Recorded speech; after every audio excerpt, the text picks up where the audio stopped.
Ciao, se stai cercando la ricetta per fare un pane fatto in casa, semplicissimo, ma attenzione, che viene lievitato benissimo ed è buonissimo perché all'interno è morbido e fuori è croccante, questo è il video perfetto per te. Ciao, sono Ilaria e se non mi conosci, da anni mi occupo di cucina vegana. Oltre a questa ricetta del pane, ho abbinato questo burro che chiamo salutare perché è a base di 2 ingredienti segreti. Andiamo a vedere come fare questa ricetta. Allora, quello che ci occorre è della farina di forza oppure farina Manitoba, del lievito secco, sale e dell'acqua. In alternativa alla farina Manitoba potete tranquillamente utilizzare una farina 100% integrale. Quindi aggiungiamo il lievito, sale e diamo una mischiatina.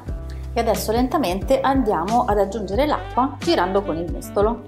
E giriamo fino a quando l'acqua non è stata incorporata completamente dalla farina. Quando vedete che con il mestolo non riuscite più ad impastare, impastate con le mani. L'impasto risulta appiccicoso e va bene, quindi adesso lo lasciamo così, cerchiamo di staccare dalle dita tutto l'impasto, copriamo con una pellicola trasparente oppure con un piatto e lasciamo lievitare senza toccare niente per 18 ore. È trascorso il tempo e noteremo che l'impasto è lievitato di brutto. Adesso mettiamo un filo di farina sulla spianatoia perché dobbiamo andare a fare le pieghe. Quindi andiamo ad allargare un po' l'impasto e andiamo a fare le pieghe, quindi 1, 2 e poi gli altri angoli, nuovamente 1 verso di noi e 2.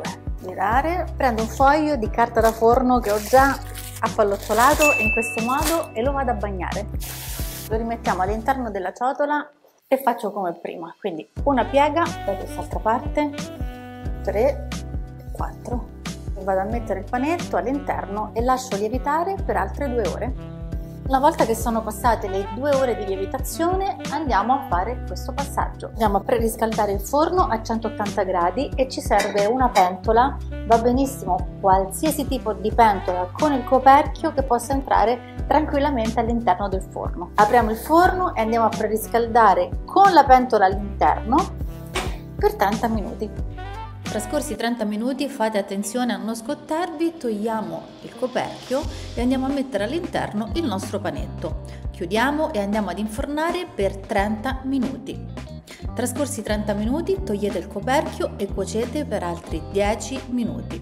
La superficie deve essere bella dorata come questa, ma anche di più. Allora ci occorre un piccolo frullatore e andiamo a versare all'interno prima l'olio extravergine di oliva. Olio di cocco deodorato vuol dire che non sa di cocco, mi raccomando, è importantissimo perché sennò poi il burro sa di cocco e non è carino. Dove acquistare l'olio di cocco deodorato vi lascio sempre il link qui sotto al video. Latte di soia senza zucchero oppure potete utilizzare qualsiasi tipo di bevanda vegetale sempre senza zucchero. Lievito alimentare scaglie per dare un po' di sapore. Chiaramente il sale ve lo consiglio anche se dovete poi andare ad utilizzare questo burro per qualsiasi preparazione dolce.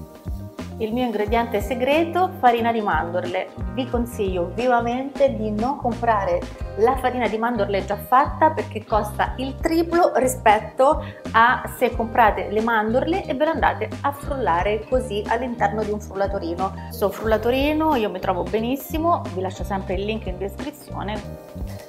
E aggiungiamo chiaramente la capsula di probiotici, mi raccomando, aprendola, non con lo dico, non si può mai sapere, io sono scrupolosa. Beh.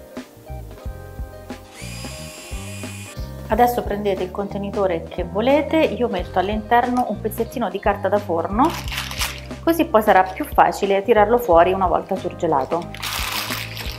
Versiamo all'interno tutto quanto, copriamo con il coperchio. Chiudiamo e lo vado a mettere in freezer almeno tutta la notte prima di consumarlo. E su questo pane prendiamo un pezzettino, non esageriamo, andiamo a assaggiare questo burro. E burro, c'è qualcosa di più buono? Poi se il pane è caldo, ma che vi devo dire? Sensazionale. Vi ricordo che leggo tutti i commenti che mi scrivete, quindi scrivetemi pure. Se ti piace il video lasciami subito il like, non ti dimenticare di farlo e se ancora non l'hai fatto e ti piacciono le mie ricette iscriviti al canale. Bene, che cosa ne pensate? Io sono certa che vi riuscirà al 100% perché qui sotto vi ho scritto come sempre la ricetta nei minimi dettagli. Vi do anche qualche suggerimento per fare questo burro salutare anche con piccole varianti.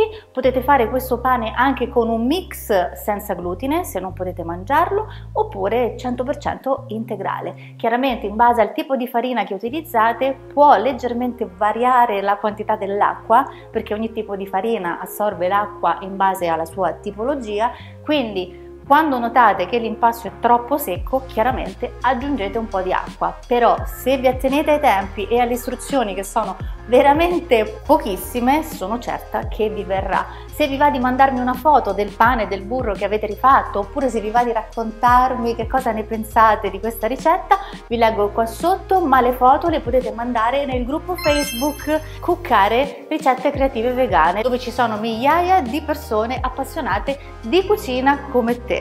Ti mando un bacio e ci vediamo la prossima settimana con una nuova ricetta chiaramente vegana.